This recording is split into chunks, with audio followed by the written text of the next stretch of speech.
also Adam Loftus, just to confuse you. So he is the great-grandson of the original Adam Loftus. Yeah, and he lost his head in the siege of Limerick, and the cannonball dangles out of, the cannonball that took his head off dangles over his grave. But the Loftus family symbol is a boar's head, and the cannonball dangles out of a boar's mouth. Oh, really? Yeah, so just adding a bit more harshness to that. So I just wanted to bring you over here just to get a little taste of the entrance, the big procession as you come up here. So when you're visiting Henry on the weekends from Dublin city centre, now the driveway has changed a good bit over the years, but you kind of get the gist. The original driveway actually goes to the right of that lamp there and through the trees, and sometimes in the summertime when it really dies back you can see the outline of the original driveway. But it's quite a journey.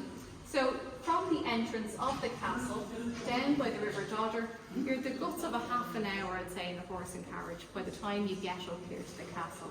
So he very cleverly designed that so you have all of this time to take in the beautiful views, the beautiful gardens and that, and you can basically ooh and ah as soon as you come in.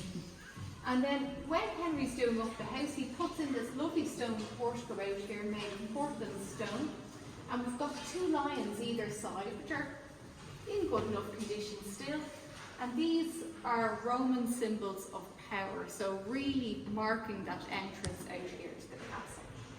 And this 18th century portico is replacing the original 16th century portico, which we think would have been a wooden structure originally, according to the archaeologists. And then, funny enough, you've got this grand entrance, but you come in this very small door. Now it is a bit later, but it's very narrow, all things considering. We've got a 19th century key and lock here, still functioning.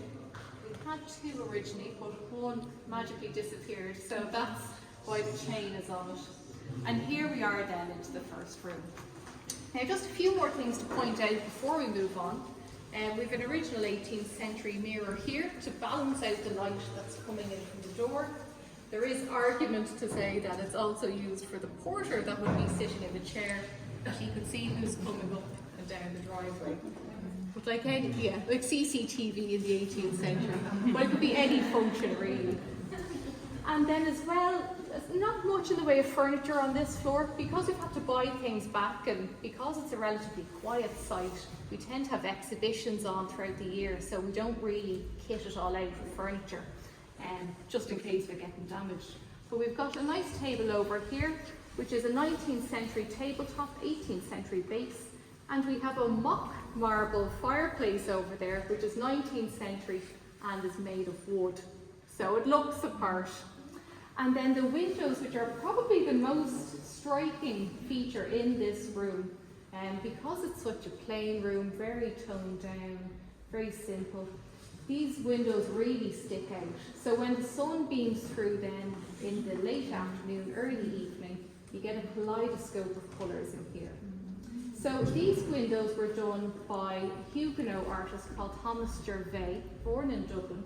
So these are, I'd say about half of them are original to the 18th century and then some later replacements. But these are painted glass, not stained glass like you would see in a church. And then the middle one is a much later copy which was added in the 19th century, and we think the original window in the middle would have had the Loftus family crest of arms on it. So, as I was saying earlier, nice boar's head beaming through the window there. Do we have any questions before we move on?